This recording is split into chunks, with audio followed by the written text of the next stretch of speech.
On n'a jamais une seconde chance de faire une première impression, comme le dit un célèbre proverbe. Cela s'applique aussi au monde du cinéma. Dans cette vidéo, nous analysons comment Christopher Nolan présente le Joker dans The Dark Knight.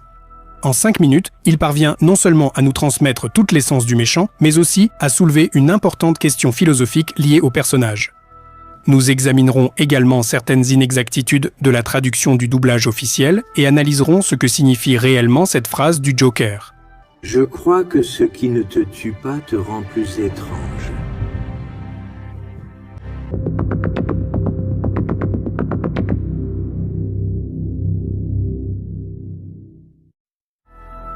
L'apparition du Joker dans The Dark Knight est l'une des entrées en scène de méchants les plus spectaculaires du cinéma moderne. En un temps relativement court, Christopher Nolan parvient à nous raconter une petite histoire de braquage de banque, à nous montrer l'état de la criminalité dans la ville, à révéler le talent du Joker pour tout planifier, sa folie et le sous-texte philosophique de sa nature. Alors commençons. La scène s'ouvre sur une vue aérienne de la ville. Ainsi, Nolan indique d'emblée que la ville fait partie intégrante du récit. C'est ici que tous les événements vont se dérouler. Gotham, dans cet univers, est comme un personnage indépendant. Il est remarquable que Nolan s'éloigne de la représentation habituelle de Gotham comme un lieu sombre, lugubre et même gothique. À Gotham, le temps est clair et ensoleillé, et ce n'est pas un hasard. Il était important de montrer la ville avant l'apparition du Joker, ou plutôt avant qu'il ne commence à mettre ses plans à exécution. Nous nous approchons doucement du bâtiment, et là survient alors le premier plan inattendu.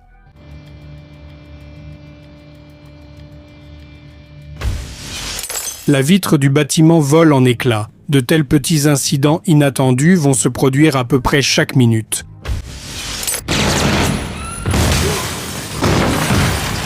Cela permet de maintenir le spectateur constamment en tension et constitue un facteur qui retient l'attention.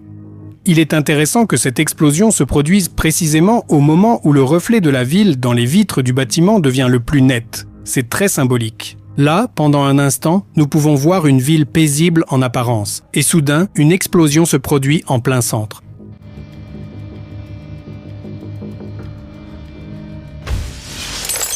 On ne nous a pas encore montré le Joker, mais nous voyons déjà le début de la mise en œuvre de ses plans, dont l'objectif est de plonger la ville dans le chaos. 2 hommes portant des masques de clowns.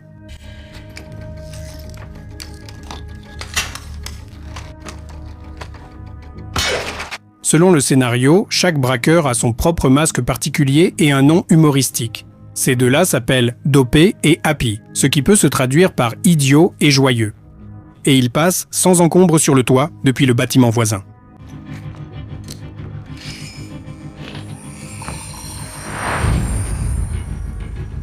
Un instant plus tard, nous passons à un plan général du braqueur suivant qui se tient au coin de la rue.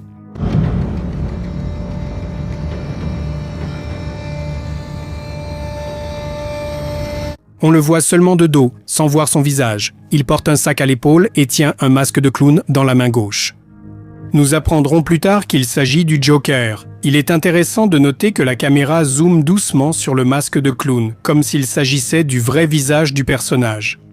Et cela illustre aussi symboliquement l'une des idées du film. Le Joker ne fait qu'un avec son masque, avec son maquillage. Lorsqu'il enlève ensuite son masque, nous en voyons un autre en dessous. Qui est-il vraiment ? C'est un mystère absolu. Plus tard, lorsque le Joker sera arrêté, ils ne trouveront rien sur lui qui pourrait l'identifier. Rien. Pas de correspondance d'empreintes, d'ADN, de dents, des vêtements ordinaires, sans étiquette, rien dans les poches à part des couteaux, pas de nom, pas d'autres surnoms. Comme si son masque était sa véritable identité. Une voiture arrive à l'intersection, il met rapidement son masque et monte à l'intérieur. Ces trois-là s'appellent Grumpy, Chuckles et Bozo, en gros, le grincheux, le rieur et le clown.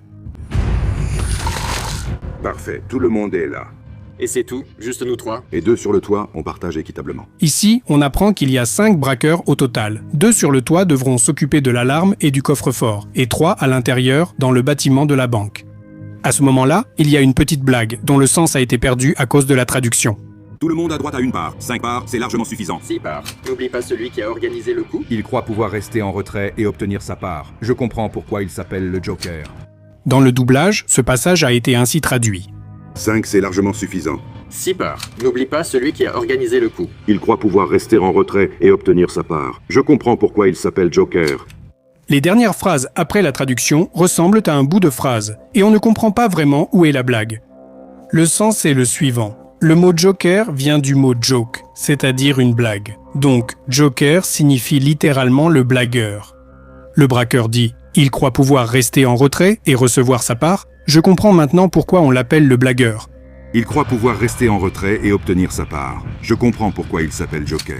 On voit de nouveau les braqueurs sur le toit, et encore une fois, on entend parler du Joker. Pourquoi l'appelle-t-on le Joker? Parce qu'il porte du maquillage. Du maquillage? Pour effrayer les gens, une peinture de guerre. Ici, il était important pour Nolan de préciser que le Joker n'est pas simplement un homme masqué, mais bien un homme maquillé.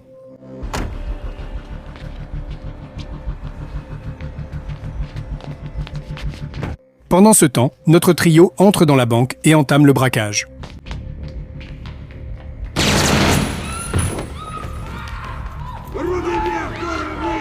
Cela ne se voit pas immédiatement, mais la réceptionniste a le temps d'appuyer sur l'alarme silencieuse. J'ai dit, les mains en l'air, la tête baissée.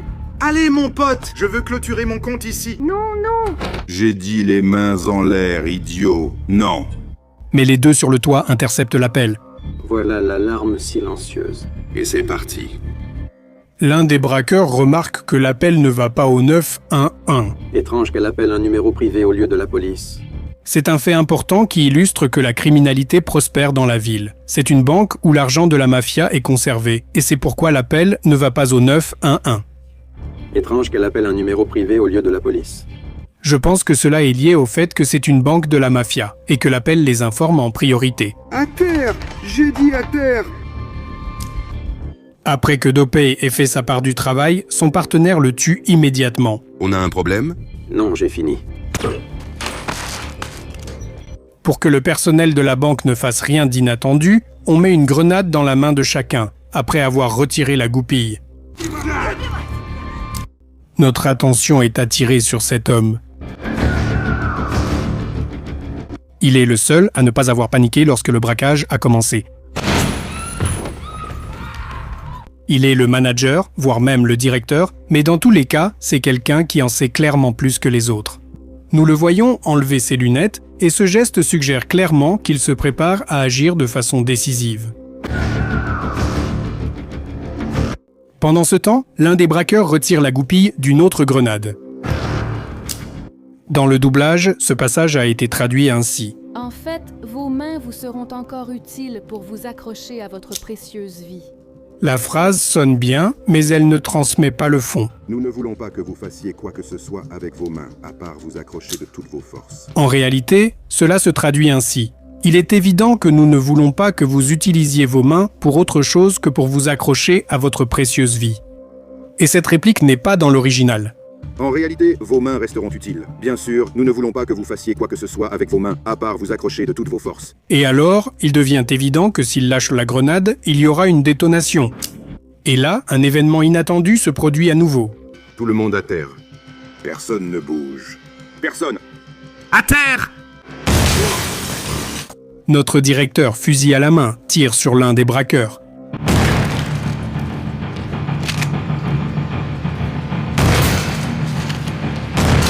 Et Sur 5, il n'en reste que 3. En plus, le gars qui s'occupe du coffre-fort se fait électrocuter. Cette électrocution n'est pas accidentelle. Elle est nécessaire dans l'intrigue pour donner l'impression trompeuse que le braquage a échoué. Ainsi, Christopher Nolan ne relâche pas la tension une seule seconde.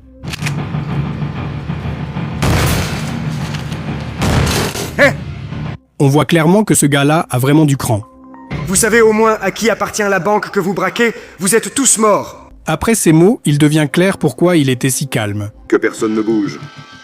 Personne. À terre. À ses yeux, des clowns, au sens propre comme au figuré, décident de braquer une banque où l'argent de la mafia est déposé. Vous savez au moins à qui appartient la banque que vous braquez? Autrement dit, ils font quelque chose qui relève de la pure folie. Quand un braqueur demande à un autre, Il les a tous descendus? il devient ensuite évident que le Joker, c'est-à-dire lui, a délibérément donné une réponse affirmative. De toute façon, il prévoyait d'éliminer tout le monde. Et utiliser son complice pour que le directeur vide le fusil, c'était pour lui une bonne option.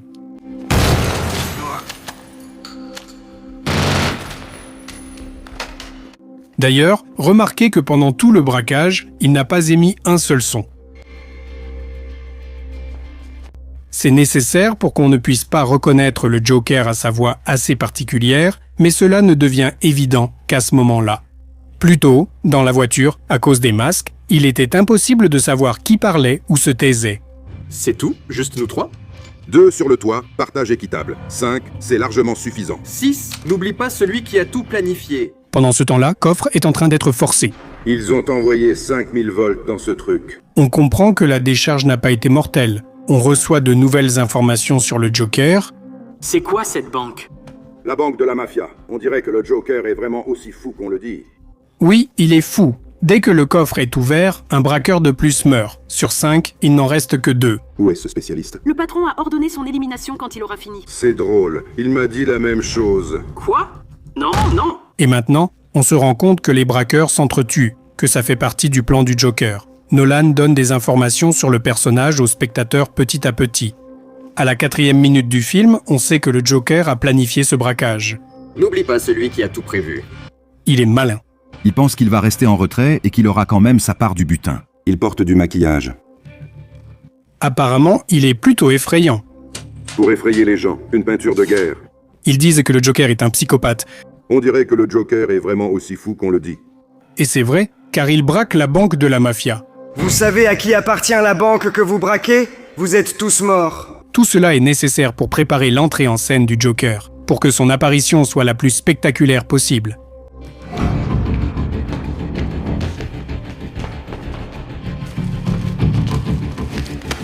L'argent est mis dans des sacs. L'un des braqueurs sait déjà très bien que le Joker a ordonné de tuer ceux en trop. Alors il décide de prendre les devants. Je parie que le Joker t'a dit de me tuer après qu'on ait chargé l'argent. Encore un rebondissement inattendu. Non, non, non, non, je dois tuer le chauffeur du bus. Le chauffeur du bus? Quel chauffeur du bus? Et encore un braqueur mort. Cette fois, avec une touche d'humour en plus. Les cours sont finis, je viens vous chercher. Ce gars ne vient pas, hein? Oh, il y a plein d'argent ici. L'argent est presque chargé, et encore une fois, l'un des braqueurs ouvre le feu. Et où sont tous les autres? Il n'en reste plus qu'un. Le directeur de la banque, blessé, observe la scène. Tu te prends pour un malin? Celui qui t'a engagé te fera la même chose. Le braqueur décide d'aller voir le responsable. Avant, même les criminels ici avaient des principes. L'honneur, le respect. Ces mots nous font comprendre que le Joker est un nouveau type de criminel, différent de ceux qui existaient dans cette ville avant lui. Le directeur pose 2 fois une question importante pour ce personnage. Et toi, en quoi crois-tu, hein? En quoi crois-tu? En quoi croit le Joker? Qu'est-ce qui le motive? Qu'est-ce qu'il veut? En quoi crois-tu? Et c'est là que nous arrivons enfin au point culminant de toute la scène et au moment de vérité. Notre intérêt a été attisé par des rumeurs sur la véritable identité du Joker. Tout cela pour rendre son apparition la plus spectaculaire possible. Je crois que ce qui ne te tue pas te rend plus étrange. Le spectateur a un moment de surprise. En effet, tout ce temps, le Joker était parmi les braqueurs. Il donne aussi une réponse philosophique à la question de ce en quoi il croit. Ce qui ne te tue pas te rend plus étrange. Je pense que tout le monde sait qu'il s'agit d'une phrase modifiée de Friedrich Nietzsche qui dit « Ce qui ne te tue pas te rend plus fort ». Dans l'original, c'est bien plus intéressant. Whatever doesn't kill you simply makes you stranger. En anglais, la phrase originale de Nietzsche est la suivante « What does not kill me makes me stronger ». Dans le mot « stronger », qui se traduit par « plus fort », le Joker ne change qu'une seule lettre, le « O » en « A », et « stronger » devient « stranger ». Dans le doublage, ce mot a été remplacé par « plus étrange ». Parce qu'il était impossible de traduire ce jeu de mots. Le mot « stranger » a plusieurs significations. La traduction la plus courante est « inconnu ». Mais cela signifie aussi un étranger, quelqu'un d'extérieur, une personne avec des qualités ou des motivations mystérieuses ou inconnues. On ne peut comprendre ce jeu de mots qu'en version originale. Cette phrase, en plus de son contexte philosophique, nous parle du passé du Joker, de son expérience traumatisante qui l'a transformé en sociopathe. Les obstacles et les difficultés ne peuvent pas seulement te rendre plus fort, ils peuvent aussi te traumatiser et déformer ta personnalité. Sa propre expérience l'a conduit à la notion de chaos et de folie, et la douleur ainsi que la souffrance déforment les gens plutôt qu'elles ne les renforcent. L'effet de l'apparition du Joker est renforcé par la proximité de la caméra. Pour la grande majorité des gens, une telle proximité provoque de l'inconfort. Nous devenons mal à l'aise à cause de la proximité, de ses cicatrices et de son maquillage. Imaginez si la caméra avait été placée plus loin. La scène n'aurait tout simplement pas fonctionné. C'est précisément à cause de cette proximité que nous avons ressenti que tout ce qui était dit à propos du Joker était vrai. Il est vraiment un sociopathe fou aux motivations obscures. Le Joker met une grenade dans la bouche de l'homme. Un fil est attaché à la grenade. Lorsque le bus s'éloigne, le fil arrache la goupille de la grenade et nous attendons à nouveau l'explosion.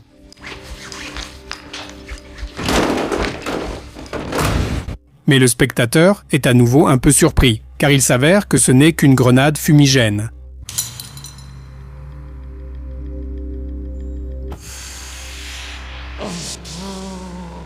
Le bus sort sur la route et se range dans une file de bus exactement identique.